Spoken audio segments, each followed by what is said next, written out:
अब से ठीक 7.5 घंटे के बाद दुनिया नया इतिहास बनते हुए देखना चाह रही है और आज नरेंद्र मोदी तीसरी बार प्रधानमंत्री पद की शपथ लेने जा रहे हैं। ये तस्वीर इस वक्त दिल्ली की सड़कों की आप देखिए, जहां पर हलचल जबरदस्त नजर आ रही है। प्रधानमंत्री आवास के बाहर की ये तस्वीरें, जहां एक एक करके गाड़ियों के पहुंचने का सिलसिला, सांसदों के पहुंचने का सिलसिला, वो तमाम चेहरे जो आज मंत्री पद की शपथ लेने जा रही हैं, वो आज आप इन तस्वीरों में देखेंगे। पंडित जवाहरलाल नेहरू के 62 साल पुराने रिकॉर्ड की बराबरी आज नरेंद्र मोदी करने जा रहे हैं। मोदी आज तीसरी बार लगातार प्रधानमंत्री पद की शपथ लेने जा रहे हैं। नेहरू के बाद नरेंद्र मोदी दूसरे भारतीय राजनेता होंगे जो लगातार तीसरी बार प्रधानमंत्री बनेंगे। ये तस्वीरें इस वक्त आपके सामने, नए मंत्रियों के प्रधानमंत्री आवास पर पहुंचने का सिलसिला शुरू हो गया है। प्रधानमंत्री ने चाय पर बुलाया है और इस चाय का अर्थ आप समझ सकते हैं। जो सांसद इस वक्त आप पीएम हाउस में देखेंगे, वो तमाम चेहरे आज शाम मंत्री पद की शपथ लेते हुए दिखाई देंगे। मोदी के शपथ ग्रहण को लेकर हलचल बड़ी तेज है। जिन लोगों को मोदी 3.0 में मंत्री बनाया जाएगा, उनके पास लगातार फोन पहुंच रहे हैं। थोड़ी देर में नरेंद्र मोदी प्रधानमंत्री आवास पर अपनी नई टीम के साथ चाय पर चर्चा करने जा रहे हैं। मोदी के साथ चाय पर चर्चा करने के लिए कौन कौन पहुंच रहा है, इसकी एक एक डिटेल आप लगातार इंडिया टीवी पर देखते रहेंगे। ये तस्वीर आप देख रहे हैं, इस वक्त की बड़ी तस्वीर। शपथ के लिए मध्य प्रदेश के पूर्व मुख्यमंत्री शिवराज सिंह चौहान भी पहुंच चुके हैं। उन्हें भी फोन करके प्रधानमंत्री आवास बुलाया गया है। शिवराज सिंह चौहान प्रधानमंत्री आवास पहुंच चुके हैं। ज्योतिरादित्य सिंधिया वो भी प्रधानमंत्री आवास पहुंच चुके हैं, प्रधानमंत्री से मिलने के लिए पहुंचे हैं। अभी राजनाथ सिंह भी पीएम हाउस पहुंचे हैं। इसके अलावा फायर ब्रांड हिंदुत्ववादी नेता गिरिराज सिंह भी प्रधानमंत्री आवास पहुंचे हैं। मोदी सरकार में रेल मंत्री रहे अश्विनी वैष्णव को भी फोन करके चाय पर चर्चा के लिए बुलाया गया है। इसके अलावा जी किशन रेड्डी, बंडी संजय प्रधानमंत्री आवास पर पहुंचे हैं। नेताओं के पास लगातार फोन पहुंच रहे हैं। हरदीप पुरी, अर्जुन राम मेघवाल, सर्बानंद सोनोवाल, किरण रिजिजू, इन तमाम नेताओं को फोन करके प्रधानमंत्री आवास पर बुलाया गया है। बिहार के उजियारपुर से चुनाव जीते नित्यानंद राय, उत्तर प्रदेश के महाराजगंज से चुनाव जीते पंकज चौधरी पीएम हाउस पहुंच चुके हैं। प्रधानमंत्री आवास पर नेताओं के पहुंचने का सिलसिला लगातार जारी है। एक एक करके वो तमाम तस्वीरें इस वक्त आपके सामने। वो चेहरे जो पहले भी मंत्री पद संभाल चुके हैं, वो चेहरे जो पहली बार मंत्रिमंडल में जगह बनाने वाले हैं, वो तमाम चेहरे इस वक्त आप लगातार इंडिया टीवी पर देखेंगे। देखिए, रवनीत सिंह बिट्टू का नाम इसमें आप एक शामिल करिए। ये एक बड़ा सरप्राइज, हमारे सहयोगी देवेंद्र पराशर जुड़ चुके हैं। देवेंद्र, एक एक करके गाड़ियों के पहुंचने का सिलसिला हम देख रहे हैं और बड़ी हलचल इस वक्त दिल्ली में नजर आ रही है। पीएम हाउस कौन कौन पहुंच चुका है? जी, अभी जिन नामों को आपने बताया वो सारे लोग पहुंच चुके हैं यहाँ, और हमारे ठीक पीछे आप देख सकते हैं 7 LKM है और पीछे वाली जो सड़क है, इसी सड़क से गाड़ियां जा रही हैं। और एक एक करके कुछ नेताओं के मार्फत, कुछ नेताओं के सोर्सेज के मार्फत तो ये जानकारी मिल गई थी कि हाँ, उन्हें कॉल आ गया है। लेकिन बहुत दिलचस्प ये था कि इस बार भी, हर बार की तरह इस बार भी बहुत सख्त हिदायत दी जा रही थी और इस बार कुछ खासी सख्ती बरती जा रही थी कि आपको किसी को बताना नहीं है कि आपको ये कॉल आ गया, सिर्फ प्रधानमंत्री निवास पे आप चाय के लिए पहुंचे। समझा जा सकता है कि गोपनीयता किस हद तक बरती गई है, बावजूद इसके, क्योंकि हम लोग यहाँ पे खड़े हैं और पीछे एक एक करके गाड़ियाँ जा रही हैं, गाड़ियों में नेता दिख रहे हैं। उसके बाद उनके लोगों से बात कीजिए, तब वो कंफर्म कर दे रहे हैं कि हाँ, हमें बुलाया गया है। तो उस लिहाज से अभी तक मंत्रिमंडल के स्वरूप को देखें तो ऐसा लग रहा है कि कोई बहुत बड़ा सरप्राइज़, बहुत बड़ा फेरबदल, इस तरह की चीज़ें नहीं है और वो उम्मीद भी नहीं की जा रही थी।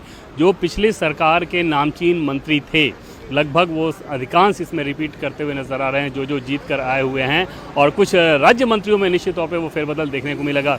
उत्तर प्रदेश के लिहाज से देखें आप तो उत्तर प्रदेश के लिहाज से उसी तरह का इक्वेशन जिसको लेकर हम लोग बात करते रहे हैं, उसको साधने की कोशिश की गई है। BL वर्मा चाहे बात कर लें, पंकज चौधरी की बात कर लें, जितिन प्रसाद की बात कर लें, राजनाथ सिंह तो हैं ही, तो इस तरह के इक्वेशन, अनुप्रिया पटेल, इस तरह के इक्वेशन साधने की कोशिश की गई है।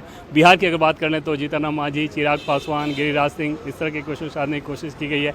बिहार में बीजेपी से और कौन नाम होगा, खासतौर पर अगर क्षत्रिय समुदाय की बात करें तो उससे कौन नाम होगा, वो तस्वीर अभी साफ नहीं हो पाई है। लेकिन नित्यानंद राय यहाँ पर आ चुके हैं। झारखंड से देखें तो अन्नपूर्णा देवी आ चुकी हैं। तो ओवरऑल इस पिक्चर को अगर देखें, और ये इनमें से अधिकांश नाम ऐसे हैं जो कि नरेंद्र मोदी सरकार 2 में भी मंत्री रहे हैं और एक बार फिर से उन्हें मौका दिया जा रहा है। मीनाक्षी आए दे रहे हैं। रवनीत सिंह बिट्टू की बात कर लें, हम केरल से आने वाले नेता कुरियन की बात कर लें, ये वो नाम है जो इस बार मंत्रिमंडल में नए फेसेस दिखाई देने जाने वाले हैं।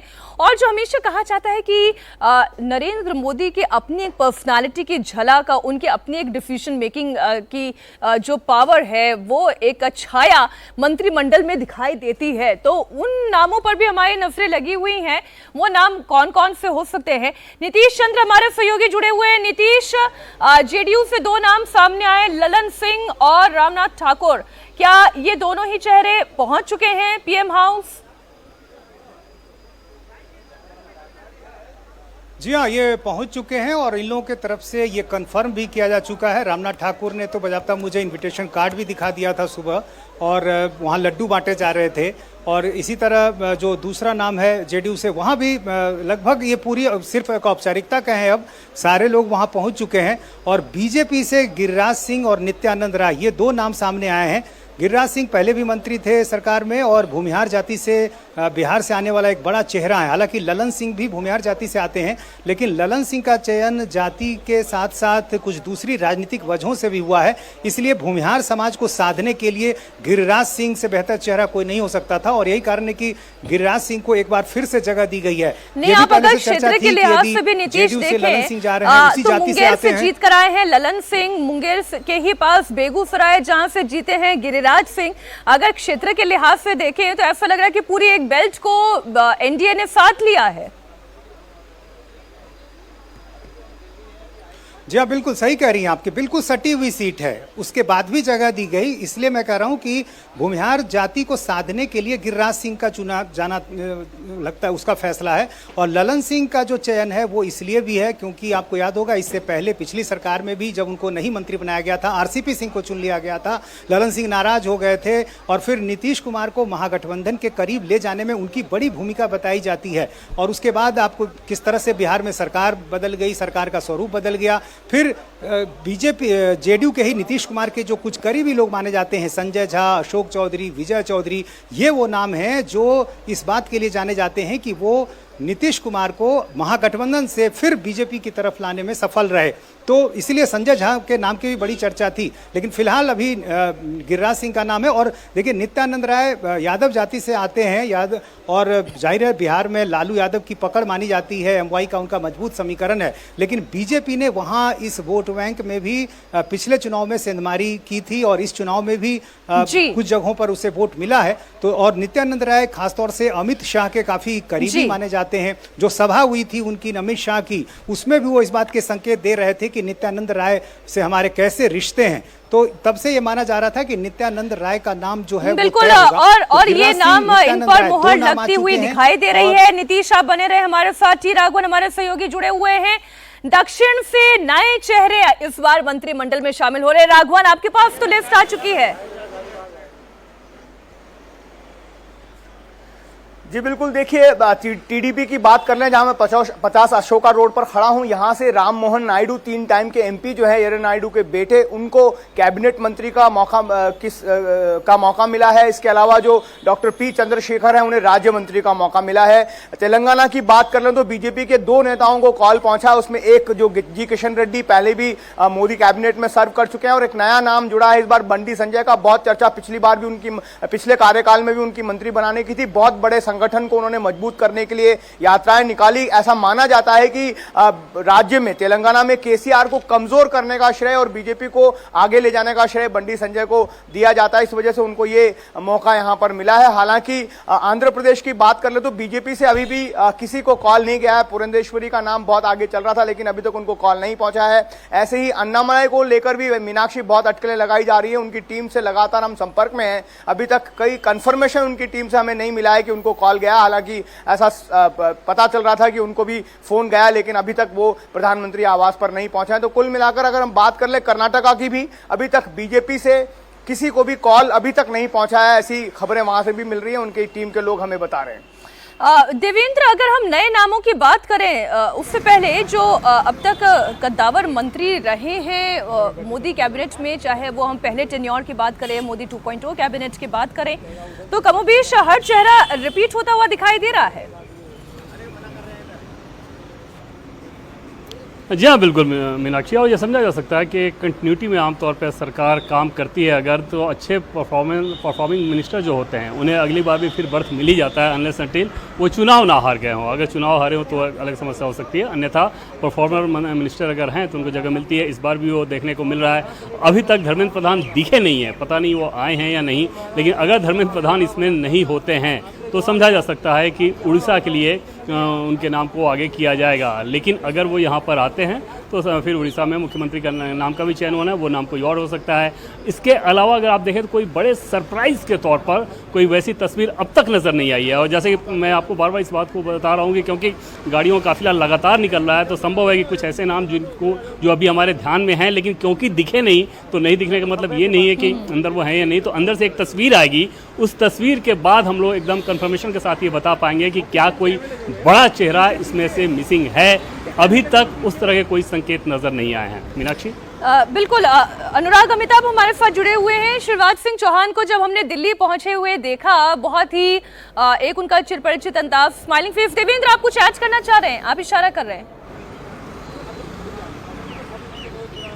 जी हाँ, एक नाम को लेके बहुत ज़्यादा कौतूहल बना हुआ था, एस जयशंकर को लेके, और बहुत जो पॉलिटिकल कॉरिडोर में उसमें अलग अलग तरह की अटकलबाजी भी चल रही थी। लेकिन हमें जो टॉप सोर्सेज के द्वारा जानकारी मिली है, जयशंकर ऑलरेडी अंदर हैं। इसका मतलब समझा जा सकता है कि विदेश मंत्री के तौर पे एक बार फिर से वो अपनी जिम्मेदारी संभाल रहे हैं। और जो अटकलबाजी चल रही थी वो इस रूप में चल रही थी कि क्या अगले NSA के तौर पे उनकी भूमिका पर विचार हो सकता है, इस तरह की चीज़ें चल रही थी। लेकिन दूर दूर तक उसमें कोई सच्चाई नहीं रही। जयशंकर ऑलरेडी अंदर हैं, अभी एक टॉप सोर्सेज ने हमें ये कन्फर्म किया है। तो कुल मिलाकर CCS के जो लोग थे, जैसा कि पहले भी इंडिया टीवी ने रिपीट किया था, पहले भी इंडिया टीवी ने बताया था और आज फिर से हम लोग रिपीट करें इस बात को कि CCS के जो लोग थे ऑलरेडी प्रधानमंत्री आवास के अंदर हैं, चाय पर हैं। और अब इंतज़ार इस बात का रहेगा कि शाम में शपथ ग्रहण की जो लाइनिंग होती है वो किस प्रकार की होती है।